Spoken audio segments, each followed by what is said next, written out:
Hello, everyone, and welcome to the Remote No Pressure podcast. We're all super excited that you're here.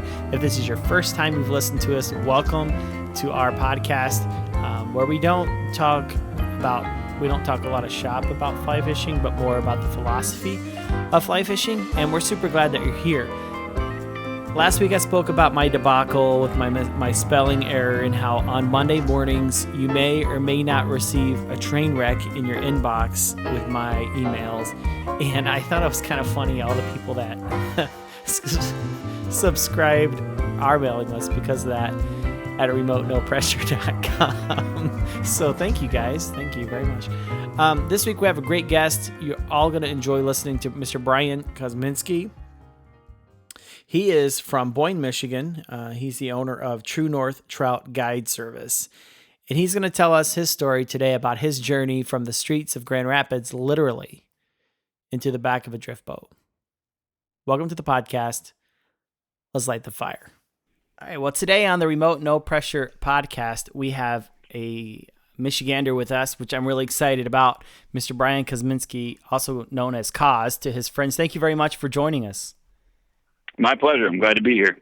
Well, you grew up in Grand Rapids, and I'm really excited to, or you're from Grand Rapids. I'm really excited to talk to you, but we can't get too excited, Koz, because I don't want too many people coming up to northern Michigan to fish.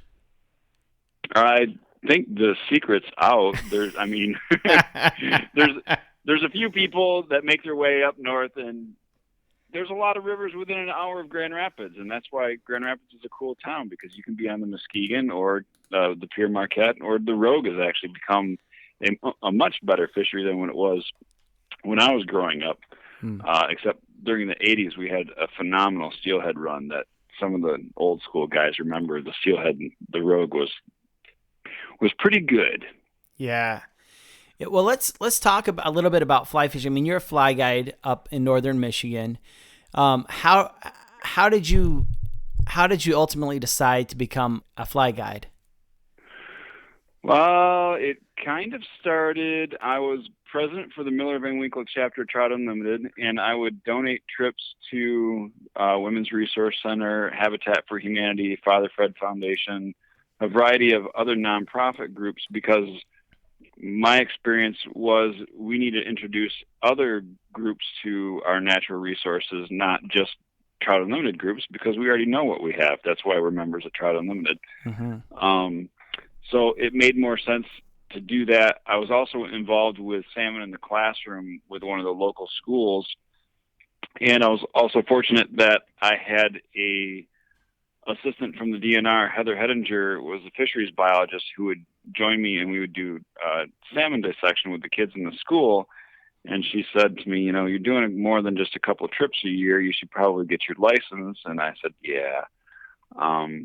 But I also had one of those life-changing moments when I went in for a physical at 40 and did the stress test. I don't smoke. I don't drink. I'm on the treadmill. I'm doing like 6.2 miles per hour on an 18-degree incline, and I black out and fall off the treadmill. They find 90% blockage in my LAD. They call my wife in. They put in a stent. My wife's like, well, if there's something you want to do with your life, you should probably do it. So we went and bought a boat and been guiding since I was 40. So it was almost 8 years ago.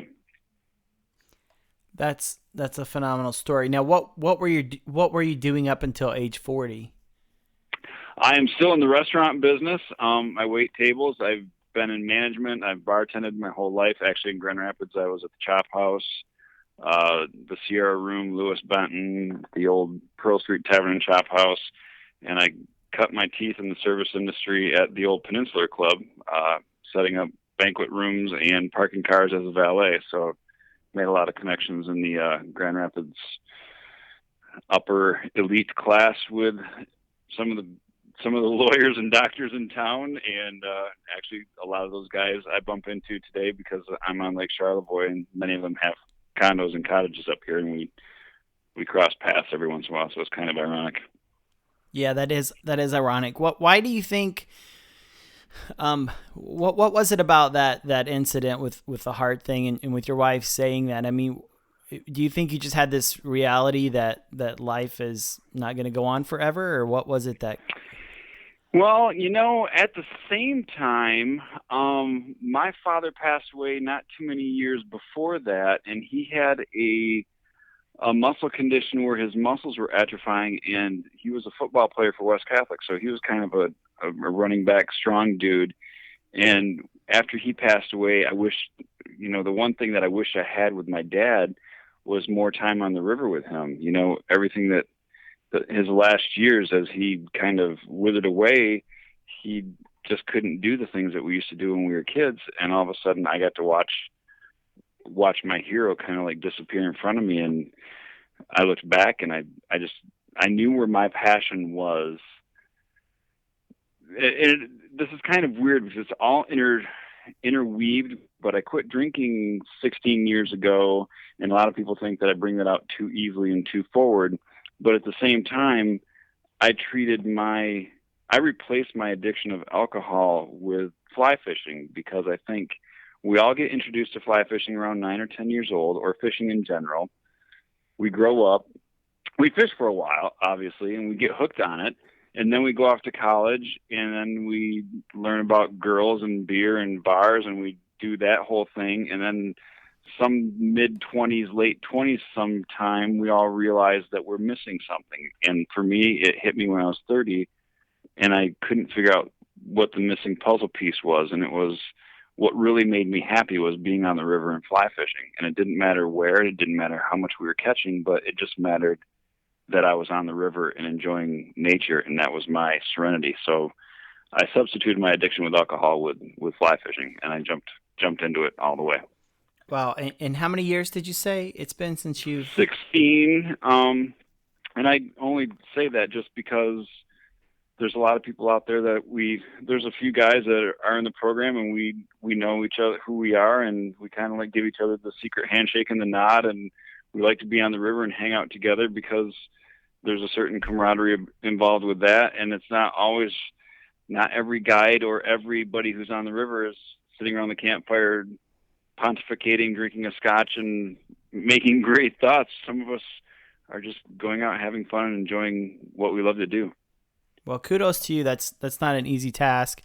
I know working in that industry, the service industry, especially in restaurants and the bar scene and stuff, that had to be a difficult place for you to work as well, being surrounded by it all the time.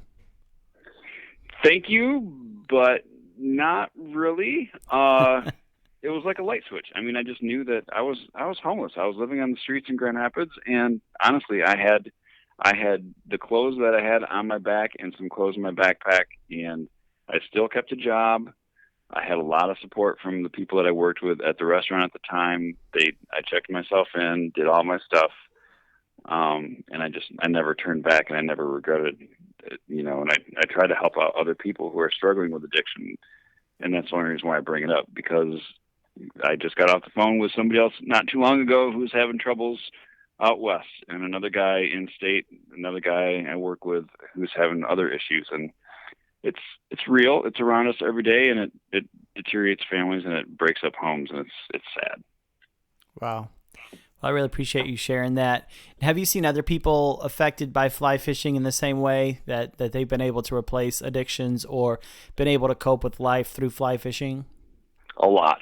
No, literally. I mean, seriously, you would be amazed at whether it's a life-changing event, whether it's a physical changing, you've got to do something different with your life, or, you make a career change and you decide to get out of, how many stories you hear. The guy said, I was doing the Wall Street thing, wearing a suit and tie, and you know what? I gave that life up, and I'm a guide, or I tie flies commercially, or I do this, and I couldn't be happier.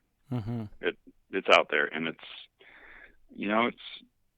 kind of the reason why we do what we do, because if you can be happy if you can make money and be happy doing what you like to do, then by all means do it. If you can be passionate about what you do and spread that passion, then by all means go do it. Right. Absolutely. That's super exciting. I don't know if you heard any back episodes of our podcast, but I came out of Wall Street super stressed out, the same thing that that you're talking about. And it was really fly fishing a few years back that really helped me from having a nervous breakdown. Essentially, it was just too much going on in my life, and I forced myself to take up a hobby, which just happened to be fly fishing, and yeah, it saved my life. Right, and it's amazing how many friends that you have because of it. You can walk into a room and not know a single person. By the end of the night, you've got 20 other new fishing buddies or fly tying buddies or whatever. It doesn't take long to make that association or make that connection. Yeah, there's a real camaraderie within the community of people who fly fish, and it's really healthy and it's really good. And now I had talked to Katie Webster. She was on she was on a podcast before. She's from Boulder, Colorado. She did a TED Talk, and she was a fantastic guest. And I'll ask you the same question that I asked her. I mean, we're all in this rat race. We're all like, there's a lot of people that are out there that may be struggling. But my question to you is more philosophically, what do you think people are chasing when they're working 80 hours a week, and maybe they enjoy it, but maybe some people are really stressed out. What do you think that they're chasing?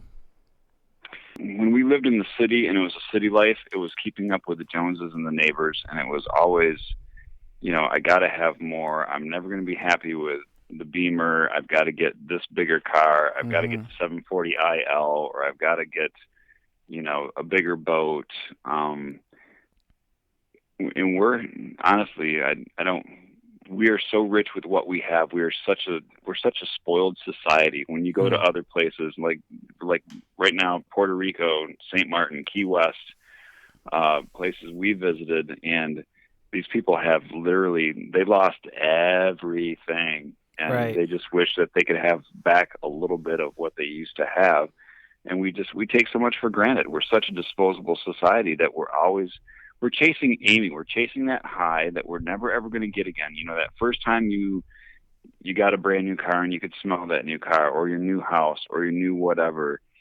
You can't get that back again. That's irreplaceable. You have to be happy with what you have and where you've been and what you do. And I think our decision to move up north, we do a little bit of hobby farming. We had alpacas, goats, sheep, chickens, all that kind of stuff. And it was just fun to do and have fresh farm eggs.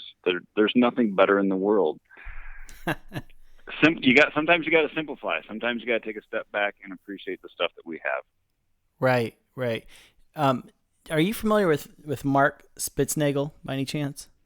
Who is it? Mark Spitznagel.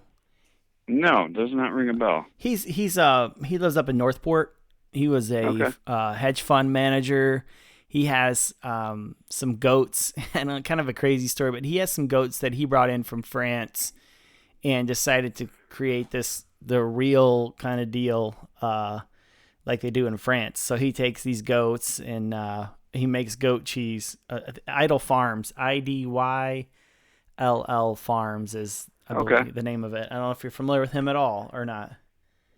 No, I'm not, and I think maybe their farmers markets are a little bit too removed from our area. We're almost an hour and a half, 2 hours away from. We're 2 hours away from Northport for sure, because that's on the other side of Traverse City. But no. Okay.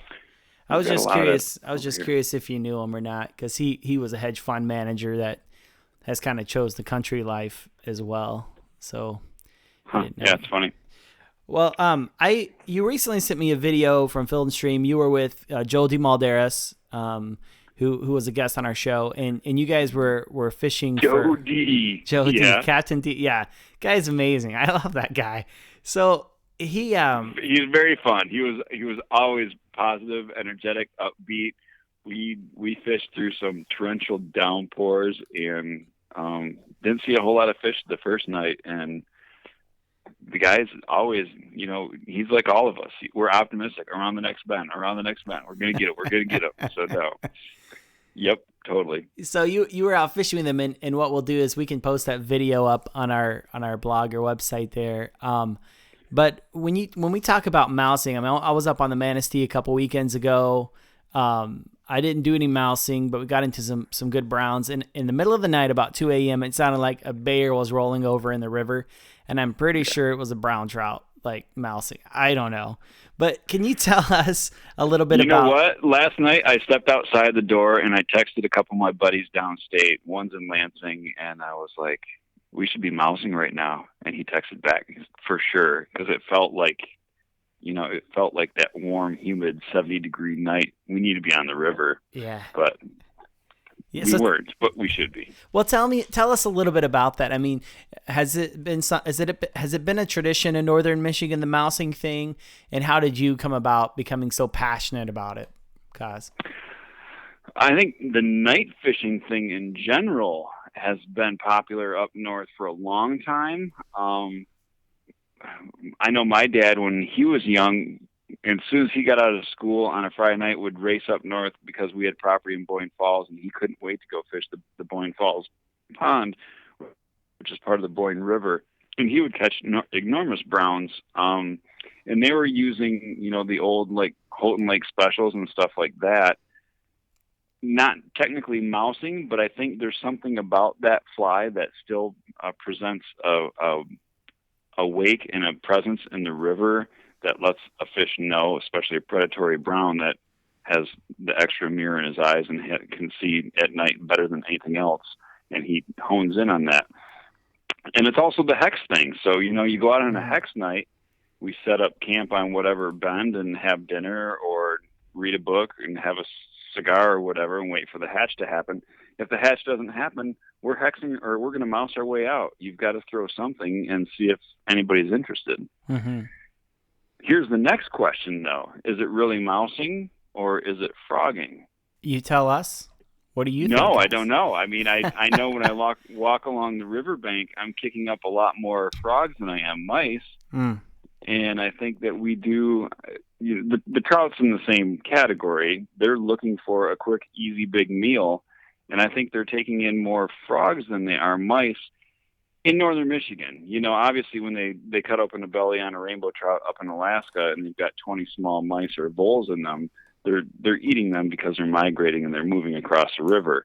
Mm-hmm. But I think we've got more browns that are eating frogs in northern Michigan than we do mice. Is there a certain pattern, that works better for the trout at night, or is it more like the movement and the size really gets them activated? I think it's size and movement. I really love the articulation that you get in Lynch's white-bellied mouse, but I often throw that in darker colors like the black and the olive. Almost any, the Moorish mouse and those guys, those skate more across the water, and I think that's more on your presentation, how you make something happen. But also 9 times out of 10, as soon as you land that fly, you've got to really know your river, and you're actually flipping the river and fishing the left instead of the right when you should be on the right during the day, because the fish are moving out of the deeper waters and they're moving up into the flats and the shallows looking for food. So the spot that you would normally be wading or floating in, that's what you want to be fishing, because that's the hunting ground. That's where the fish are at. Mm-hmm. And as soon as your fly hits and makes 1 or 2 moves, it's usually consumed. On the rare occasion, the fish is actually going to follow it all the way up to the boat, but it happens. It does. Mm-hmm. Now, as far as, you catch a lot of brown trout. Is there any other particular species that's fond of the mouse or frog pattern at night? I don't know if it's because they have a preference or not, but when you go fish little beaver dams, there's some nice brook trout that will eat a brook or eat a mouse fly as well. Wow.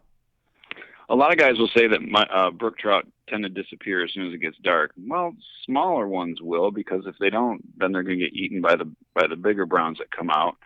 And if you want to go for a 12 to 15 inch brookie, mousing for them in beaver dams is a good idea as well. Wow, that's a nice size brookie.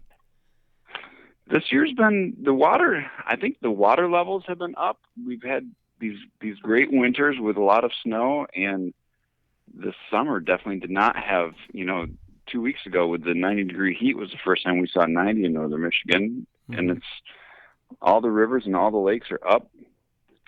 We've got healthy fish. They've had mild winters. Hopefully this winter isn't going to be the La Nina that everybody talks about when we get dumped on, but I think we're due for it. We'll see what next year brings, but the past couple of years have been very good for the trout. Yeah, that's great. Now, do you do any carp fishing at all on the flats up there? Or? I've gotten into it for the past 3-4 years now. it's kind of funny because you kind of do carp and smallmouth at the same time, because if you don't run into carp, you quickly switch over to the smallmouth gear and start catching smallmouth. Hmm. They're just so fun. They're explosive. They're exciting. There's a lot of places up here where I'd like to do the stand-up paddleboard. So you can go out a little bit further than most people that are wading, and you have a much better visual because you're a little bit higher on top of the water. And when you watch either a small pod of smallmouth chase your deceiver or whatever, that's exciting. But there's nothing like floating over a school of 200 carp that are just, like slowly cruising. And Great Lakes carp are huge. They're like 30 to 40 pound torpedoes. They're just massive, massive fish. But I won't throw a fly in that. I'm always looking for the 2 or 3 that are off on the side that are either mudding or nosing, or, they're actually actively feeding instead of the large school that's just cruising. Right. Well, let me ask you this question. I mean, you've had a lot of clients throughout the years in your boat. What are some of those memorable moments where maybe you learned something from a client or a great story from taking one of your clients out? There's so many, and it's always when somebody asks a question like this, it goes along the lines of what's your most memorable fish, and Right. it's not the fish that you catch that's the most memorable. It's the ones that you miss, because every time I go down a river, I'm either going through a narration in my head of all the fish that we've caught in different spots, and I'm trying to tell people to pay attention to this log, make sure you cast a little bit up here, there, and that.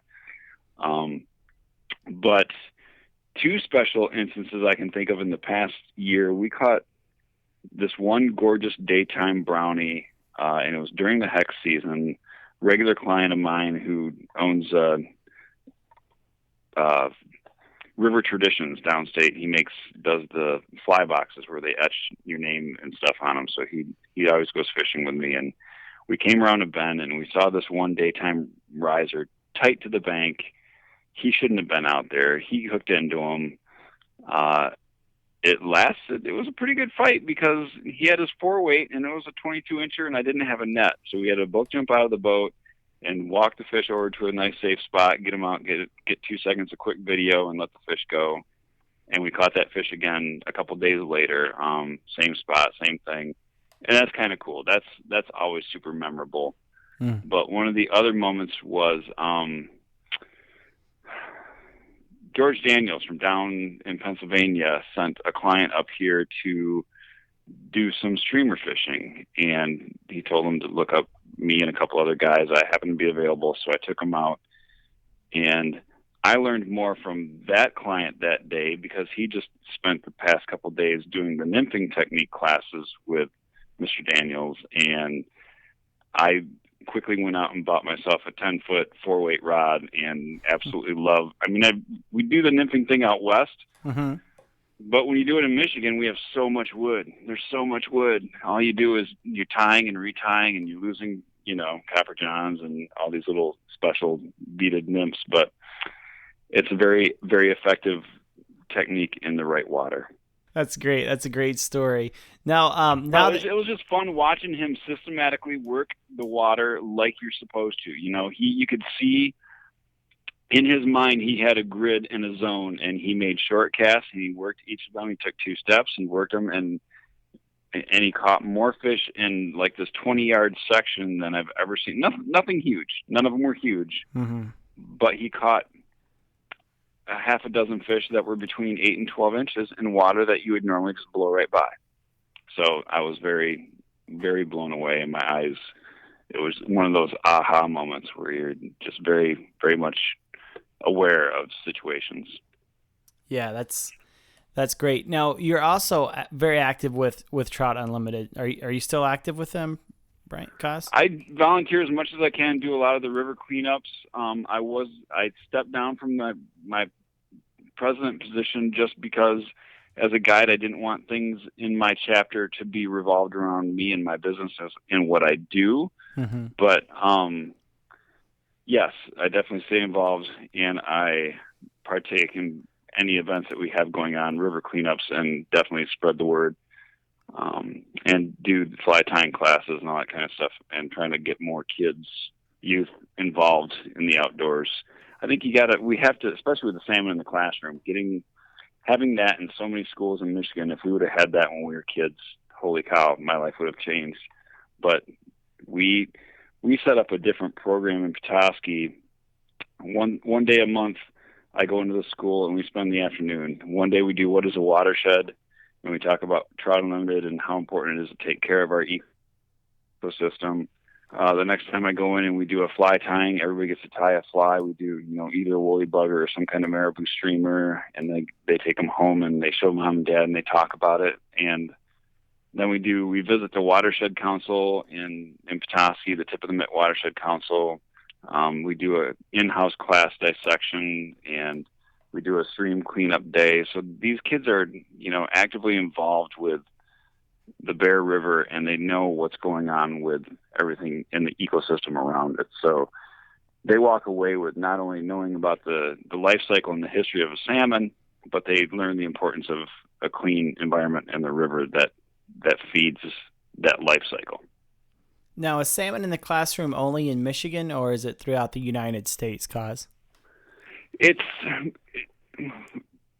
We do salmon in the classroom. A lot of other states do trout in the classroom. Because it's run by the Department of Natural Resources, and they started this off as kind of like a little test project, we would still love to see trout in the classroom, and someday that might happen. But they talk about the fact that salmon are a little bit more, I don't want to say durable, but they're not as sensitive as trout to, pH changes or any kind of bacteria getting in the water. But they also, not only being hardier, but we can bring the eggs in November. We can actually watch a green egg hatch, usually around Christmas or Christmas break, and then they have baby smolt, and we actually release them in the spring, first week in May, before the kids are done with school.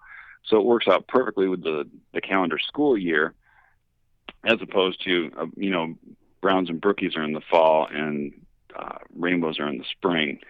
But I think that might be a little bit harder to, take care of a whole bunch of brook trout in a classroom. Yeah, they're definitely a more delicate fish, that's for sure. Yes. One more question for you. What do you think about the reintroduction of grayling into some northern Michigan streams? Awesome. I think that would be a very, very cool. One of the things I wanted to catch with my dad before he passed away would have been a grayling. And, we talk about going to Alaska for them. We've got a cabin up in Canada, and there's a big 20-inch grayling mounted on the wall, and you could tell that the mount is probably like from the 60s or the 70s. The likelihood and the viability of it, that becomes the other issue. The reason why they disappeared was it was a combination of many different things that we believe. We don't know. None of us were there, but the deforestation played a huge thing. Rolling all these logs down the river, taking away the habitat and the spawning grounds, played another role. Introducing these other more voracious species, I think it's a lot of the timing when grayling lay their eggs as opposed to when brown trout lay their eggs.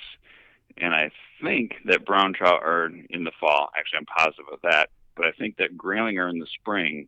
And when grayling are young of the year, when grayling eggs are on the nest, brown trout will be able to eat those grayling eggs. So their proposal is they want to put these nest boxes that will protect the grayling eggs.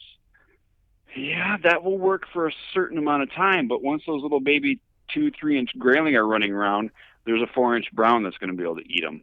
Mm-hmm. So they're looking at the Little Manistee, I believe, because it is a cold enough watershed.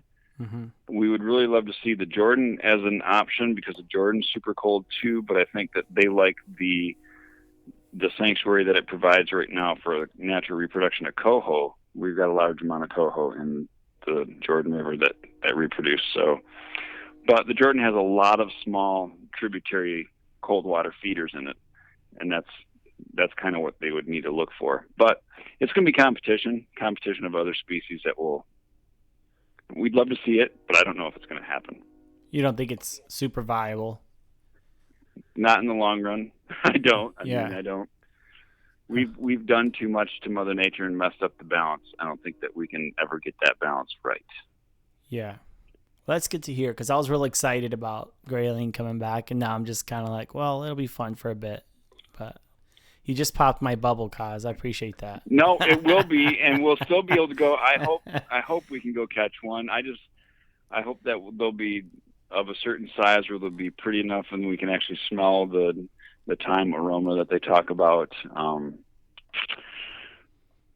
But I don't know if it's gonna. Yeah, I hope so. I hope so. Deep down inside of me, I do, but I doubt it. Well, thanks. Not popping any bubbles. No. Well, thanks a lot for spending some time with us, Kaz. If someone wanted to get a hold of you, how would they go about doing that? Obviously, TrueNorthTrout.com, or they can look me up on Facebook under True North Trout. I'm usually pretty good at responding. Everybody hates the fact that we're all social media mongers, but if it weren't for it, I don't know how I would meet half of my clients. So it's a good thing and a bad thing. You know, everybody talks about how social media killed fly fishing. You know, back in the day, if you want to know where fish were happening, you just went down to the barbershop and you could listen to the stories about where you missed the big one last night. So now it happens a lot faster, and that is sad. But there's plenty of water for all of us to fish, just not all at the same time. Everybody gets worked up about waters that are overexposed. And you know what? Sometimes, but once the next big fish gets caught next week, everybody's going over to that honey hole. So we'll see how that goes. Well, thank you very much, Kaz. I really appreciate it. My pleasure. Good talking with you. Well, thank you, Brian, and thank you for joining us today on the Remote No Pressure Podcast. Be sure to sign up for our mailing list at remotenopressure.com. Check out back episodes, and if you're listening on iTunes or Google Play or whatever platform you're listening to us, give us a review. It helps. Until next time, go fishing.